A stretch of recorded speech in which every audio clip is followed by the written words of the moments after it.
Assalamualaikum warahmatullahi wabarakatuh. Pada video kali ini kami akan membahas topik penting mengenai etika profesi yang merupakan salah satu aspek utama dalam menjaga profesionalisme dan integritas dalam pekerjaan.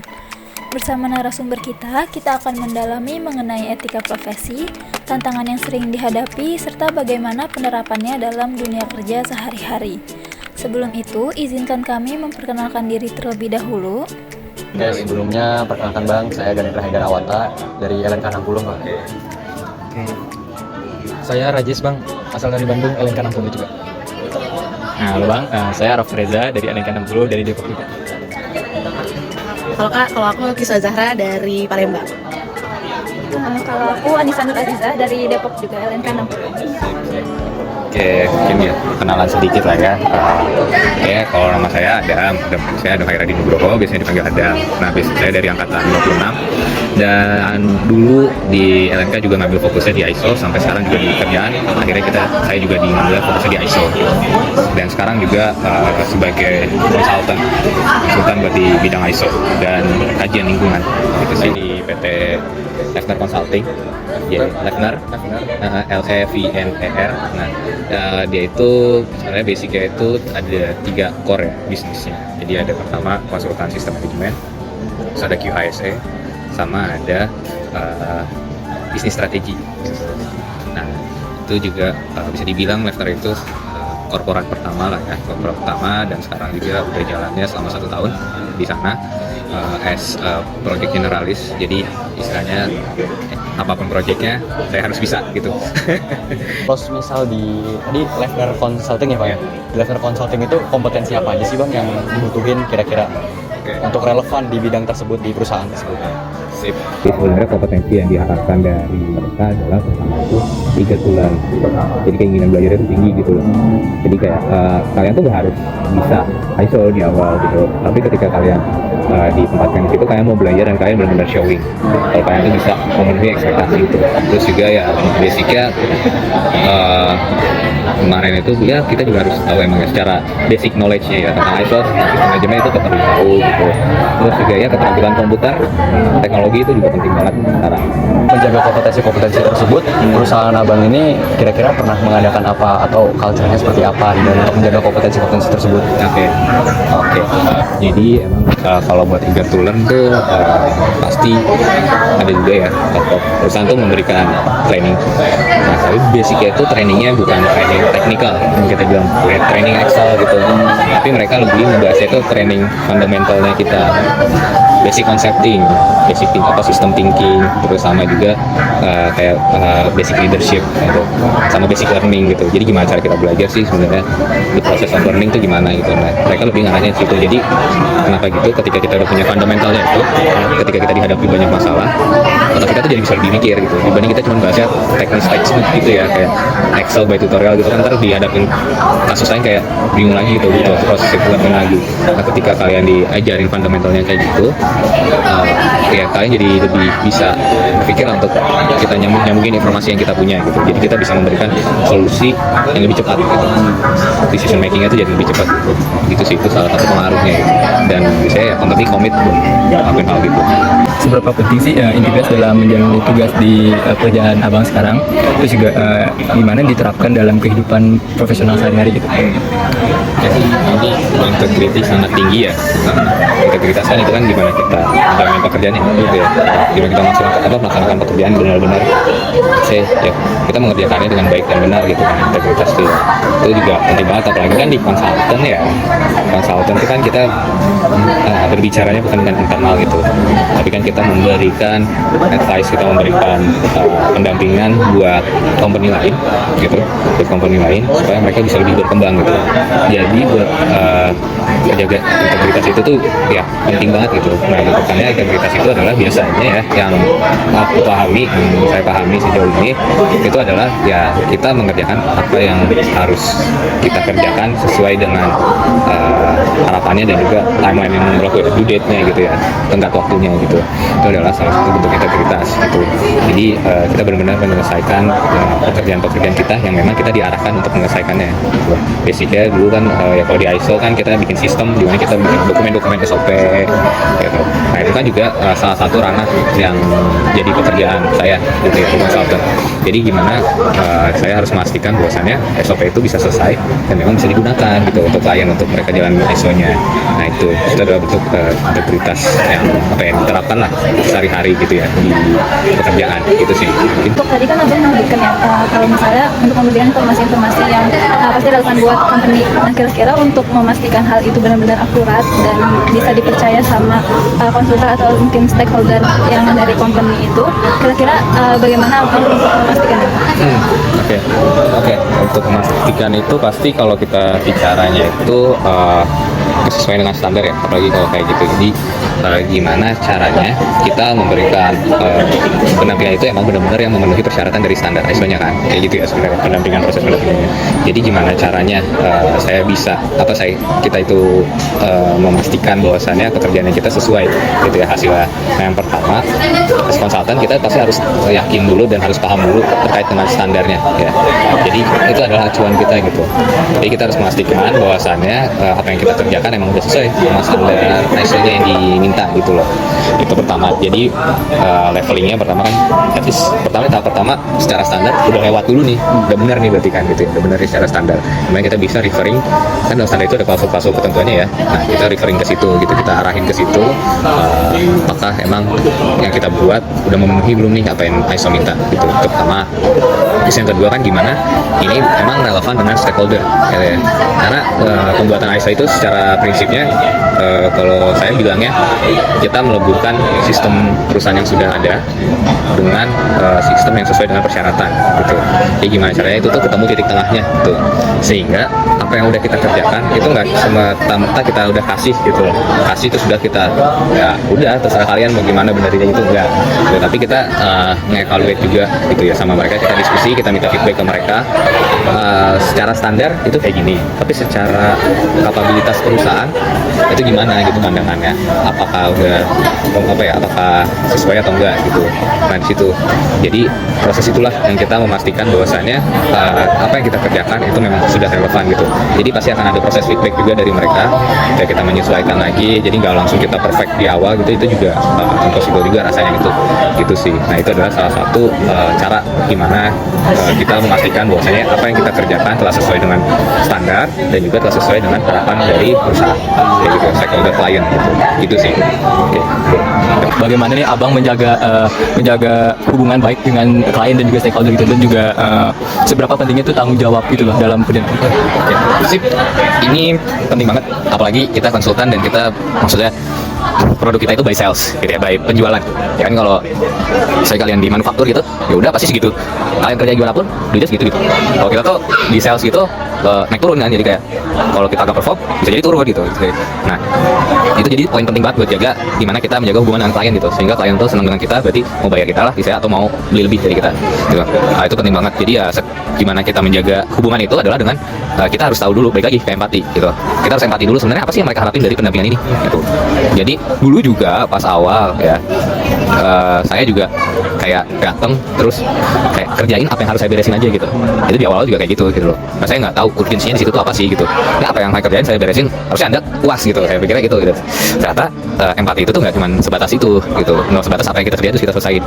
Karena hubungan dalam pekerjaan itu hubungan lah ya, hubungan itu lebih kompleks kalau kalian bayangin daripada sekedar kita ngasih apa yang harus diselesain gitu. Tapi ada hubungan emosional gitu, ada hubungan apa gitu. Nah kayak gitu yang harus di manage gitu, kayak gitu. Nah jadi pertama tadi kita harus empati dulu, ekspektasi mereka, harapan mereka tuh gimana gitu ya, mulai dari pendampingannya itu kayaknya gimana, frekuensi meeting berapa kali gitu. Itu tuh salah satu lah kita itu. Terus kayak dokumennya ini mau gimana gitu, jadi jangan sampai nggak ketemu gitu ekspektasi mereka sama kita gitu. Tapi ekspektasi juga dibatasi sama ruang lingkup kita ya, maksudnya apa yang harus kita kerjain aja, jangan lebih dari itu kan ya. Kalau disuruh bantuin kerjaan yang lain kan puyeng juga gitu loh, kayak gitu. Jadi itu tetap harus ada boundaries lah dari kita, batasannya dari kita kayak gitu. Nah itu adalah caranya. Terus ya yang selain itu yang saya pelajari lagi adalah keep update gitu loh sama pekerjaan. Ya kan kadang kita kayak, oh ya ini pekerjaan harus diberesin nih, udah gitu. Ya udah, ntar aja infonya kalau udah beres gitu, udah gitu. Nah ternyata tuh apalagi di dunia yang penuh penjualan ini, ya bisa kita kayak gitu. Itu apa ya? Secara tidak langsung itu kan juga menimbulkan kekhawatiran buat kliennya gitu ya. Ini udah sampai mana kerjanya, kok nggak ada info, nggak ada apa gitu. Jadi ada beberapa emang update yang harus kita kasih gitu loh. Itu tuh salah satu menghidupkan ekspektasinya gitu, ngomongin ekspektasinya. Kita kasih progres kayak, nih kita lagi ngerjain dokumennya udah segini, gitu ya. Kan nextnya kita mau kayak gini gitu. Terus kalau emang ada yang urgent, ada beritanya ya ditanyain. Jadi kita feeding, kita kasih makan informasinya juga dari kita gitu. Kalau kita diem doang gitu. Nah, itu adalah hal baru juga yang saya pelajari gitu setelah disuruh jadi supervisor kayak gitu. Gimana? Oke, mungkin langsung pertanyaan selanjutnya ya Kak. Gimana sih perusahaan Kakak itu menjaga keamanan dan juga kerahasiaan informasi lingkungan yang sensitif? Terus mungkin gimana sih tantangan dari perusahaan dan juga Kakak sendiri dalam menjaga informasi tersebut? Oke. Ini berarti informasi ini maksudnya misalkan kita nggak ngebocorin informasi klien gitu ya? Iya, dan mungkin ya kayak gitu ya? Iya. Oke. Kalau itu ini juga ya basic knowledge lah ya jadinya. Ntar juga kalian adalah perlu lah, itu sekarang tuh kita sangat diminta untuk menjaga keamanan informasi. Apalagi dulu saya baru pertama itu bukan langsung ke lingkungan, tapi ISO 27001. Nah, ISO 27001 itu tentang keamanan informasi. Jadi nggak tahu ya, sebenarnya juga cuma modal senyum dan pasrah kayak bisa tapi senyum gitu ya, tekan gitu kan kayak gitu. Nah, gitu tuh pakainya itu, dan dimana itu tuh banyak juga ya mengatur tentang gimana sih kita harus menjaga keamanan informasi, baik stakeholder kita, rekanan kita, terus klien kita, sama informasi perusahaan kita sendiri gitu. Nah jadi dari situ ya beberapa prinsip-prinsip dari ISO 27001 lah yang kita gunakan gitu. Nah beberapa contohnya itu biasanya kita adalah yang paling kuat itu adalah dengan perjanjian tanda tangan basah gitu. Kalau kita itu berkomitmen menjaga keamanan informasi gitu. Nah kalau di internal kayak menjaga kerahasiaan perusahaan Leffner itu kita kasihnya aspek kontrak ya. Dalam kontrak itu ada pasalnya lah, harus jaga gitu. Itu kan juga jadi komitmen juga tuh. Terus kalau dengan klien atau mitra kita juga ada namanya NDA, itu namanya non disclosure agreement. Jadi itu pernyataan bahwasannya kita harus berkomitmen tuh harus menjaga perusahaan itu, dan ya kalau kita melanggar kita bisa dituntut gitulah basicnya. Nah itu adalah tools yang paling kuat lah ya gitu. Nah kalau yang lainnya ya mungkin kalau itu ya kesadaran aja kali ya gitu, kayak kesadaran ya kayaknya ini tuh juga empati kita juga lah ke perusahaan, ke tempat kita kerja. Kayak ini dokumen ini juga dibikin supaya gitu ya, dan ini juga dihargai gitu loh dokumennya. Jadi misalnya kalau ini keluar gitu, ini kan sangat merugikan gitu. Ideal merugikannya itu secara cost gitu ya, kayak ini harusnya dokumen bisa dibayar, itu keluarnya gratis gitu kan. Itu kan juga. Nah terus kedua juga, nah itu juga bisa berakibat ke reputasi perusahaan, kayak dokumen-dokumen informasinya keluar nih berarti manajemennya nggak benar gitu. Nah, jadi beside of kita emang ada tuntutan, nah kita juga secara itu juga kita harus empati juga lah gitu. Itu juga penting tuh secara empati itu. Kita harus empati bahwasanya emang ya apa yang kita kerjakan ini, apa yang mereka concern itu sangat penting buat mereka gitu. Kita juga harus menghargai gitu. Kita udah bekerja sama juga kan, udah kita bergabung gitu. Itu adalah salah satu bentuk komitmen kita lah, dengan empati kita ke mereka buat menjaga informasi dan kayak gitu. Buat abang yang udah sempet menjalani sekian waktunya di masa pasca kampus, apa sih yang ngebedain dunia kampus sama dunia kerja gitu? Kalaupun ada hal yang perlu kita siapin itu apa, supaya nanti terjun di masa kerja tuh nggak kaget gitu? Itu menarik. Karena saya juga sadarnya ini kayak setelah setahun kerja gitu kan, baru setahun kayak harusnya kayak gini gitu ya. Karena kita yang agak serem juga, kita biasanya terlalu terpaku akan hal-hal besar ya, apa yang tidak berbuah hasil tuh gak usah dipikirin. Tapi secara sistem itu sebenarnya kita bisa mereverse pemikiran itu gitu. Jadi kalian kalau tahu ada Pareto, yang pernah dengar Pareto Principle belum? Nah jadi itu Pareto itu ada perbandingannya itu 80-20 gitu rasionya ya, itu rasionya. Jadi dalam pemikiran itu gimana caranya kita memberikan input atau usaha 20% tapi bisa menghasilkan 80% dari pekerjaan. Oh iya. Nah gitu. Nah itu gue pikir secara sistem. Jadi kita perbaiki sistemnya dulu, ya nanti kedepannya udah gampang gitu kayak istilahnya kalau kalian bikin apa ya, biasanya bikin template dulu gitu. Ini template-nya gampang deh. Kan copy harus bikin banyak tuh. Sebenarnya kan sah-sah aja dong, kalian mau setiap pertemuan baru bikin gitu, tapi jadi text time lagi kan. Dan sedangkan kalian kejar itu waktu. Nah tapi kalau kita bilangnya Pareto, kita effort dulu tuh di awal, bikinin deh dulu buat 14 pertemuan gitu, copy doang, tapi sehari beres gitu. Tapi ketika kalian udah minggu depannya lagi kan tinggal udah eksekusi intinya gitu. Nah itu itu tuh bentuk Pareto tuh gitu, systemic thinking-nya gitu. Jadi kayak kita berusaha gimana sih kita tetap ngasihnya 20% tapi hasilnya tuh bisa impactful banget gitu. Kalau beres ikut organisasi nggak waktu di kampus? Kalau iya, mungkin bisa deh Kak, hal-hal yang didapat selama ikut organisasi itu diterapin di dunia kerja. Oke, jadi sebenarnya saya tidak aktifnya di kampus. Jadi waktu itu sebenarnya ya dulu tuh aktifnya kebetulan di luar.